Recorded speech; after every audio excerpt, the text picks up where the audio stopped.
সুপ্রিয় দর্শক, কথা বলবো তরুণ এক লেখক আল আমিন ইসলামের সাথে। তার বই প্রকাশিত হয়েছে, সেসব বিষয় নিয়ে আজকে তার সাথে কথা বলবো। আসসালামু আলাইকুম, আমি আল আমিন ইসলাম। আমি উত্তর জনপদ থেকে আসা একজন মানুষ। আমার বাসা মূলত প্রান্তিক একটা জেলা ধরা যায়, রংপুর থেকে আমি আসছি।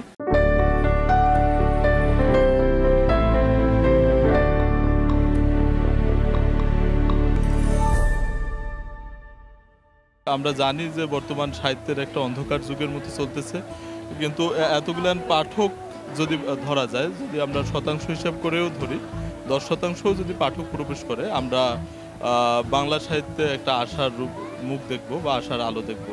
সুখ বৃষ্টি হবে বাংলা সাহিত্যে, আর আমরা সবাই মিশে হব একাকার। কবে থেকে লেখালেখির যাত্রা শুরু হয়েছিল? ছোটবেলায় ছড়া টাইপ লেখাগুলো নিয়ে লিখতাম। ক্লাস 1-2 থেকেই লেখি ছড়া টাইপ লেখা। ওই রবীন্দ্রনাথ, কাজী নজরুল এনাদের লেখা দেখেই লেখা শুরু আর কি। বন্দে আলী মিয়া, তারপর আহসান হাবিব। 100% স্কলারশিপে চীনে উচ্চশিক্ষা। বিস্তারিত জানতে এখনই কল করুন 01781876187। নোনা জলে নীল রং আপনার বইয়ের নাম, এটার মেসেজটা কি?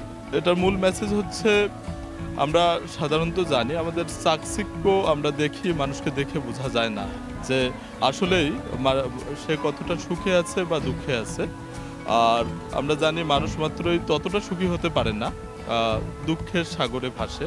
তো নীল রং সাধারণত কষ্টের বা শোকের বা দুঃখের প্রতীক হিসাবে এখানে কাজ করছে।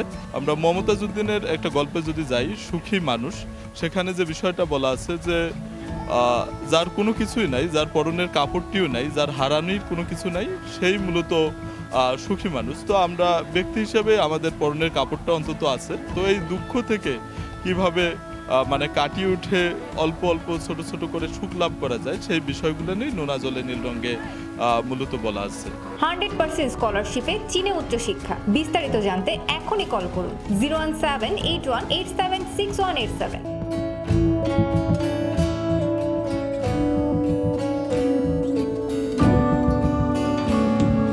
প্রত্যেকটা মানুষের জীবনেই 14ই ফেব্রুয়ারি আসে। আমার জীবনেও অসংখ্যবার এসেছে। তবে আমি কোনো 14ই ফেব্রুয়ারিতে কোনো বিশেষ উপহার কখনো কারো কাছ থেকে পাইনি। আমার মনেও পড়ে না যে আমি পেয়েছি কিনা। তবে এবার প্রাণের বইমেলায় 14ই ফেব্রুয়ারিতে আমার কাকতালীয়ভাবে আমিরুল মোমিনিন মানিক ভাইয়ার সাথে দেখা হয়েছিল। তিনি তার লেখা গোয়েন্দা কবলে মুগ্ধ বইটি আমাকে উপহার স্বরূপ গিফট করেছে। আমি অনেক খুশি হয়েছি যে যাক, জীবনে বলতে পারবো যে কোনো এক 14ই ফেব্রুয়ারিতে শুধু প্রেমিক নয়, প্রেমিক ছাড়াও যে উপহার পাওয়া যায় সেটা অ্যাটলিস্ট আমি বলতে পারবো। বইটা পাওয়ার পর আমি পড়লাম, যেহেতু গোয়েন্দা কবলে মুগ্ধ, নামটা শুনলেই তো বোঝা যায় ব্যাপারটা কি। মুগ্ধ আমাদের জুলাই গণ অভ্যুত্থানের একজন শহীদের নাম। সে 2024 সালের 18ই জুলাই গুলিতে মৃত্যুবরণ করেন, আমাদেরকে ছেড়ে চলে যায়। তার যে দেশপ্রেমিকতা, এই বিষয়টা আমাদের সবাইকে নাড়িয়ে দিয়েছিল। যে তার চোখে টিয়ার সেলের গ্যাস লেগেছিল, তবুও সে দমে যায়নি। সে 15 থেকে 20 মিনিটের মতো সেই টিয়ার সেলের চোখ জ্বলতে জ্বলতে অবস্থায় সে পানি লাগবে ভাই, পানি লাগবে বলতে বলতে সবাইকে পানি দিচ্ছিল। তার এই যে ব্যাপারটা, এই ভিডিওটা সবাইকে নাড়িয়ে দিয়েছিল। আমার মনে হয় যে এমন কেউ নাই যে আবেগে আপ্লুত হয়নি।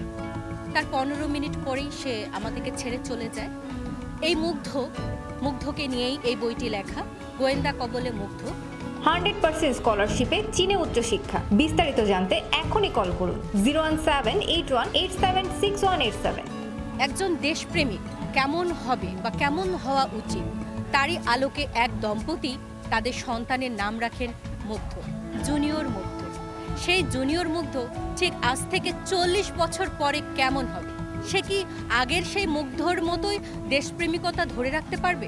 দেশের জন্য নিজের জীবনকে উৎসর্গ করতে পারবে, বাজি রাখতে পারবে? এমনই এক বাবা তার সন্তানের নাম রেখেছিল মুগ্ধ, বা রেখেছে। আর এই বইটি আমার মনে হয় আপনাদের সকলেরই পড়া উচিত। আমি আর এই বইটির ফ্ল্যাশ করতে চাচ্ছি না। আপনারা অবশ্যই বইটি পড়বেন।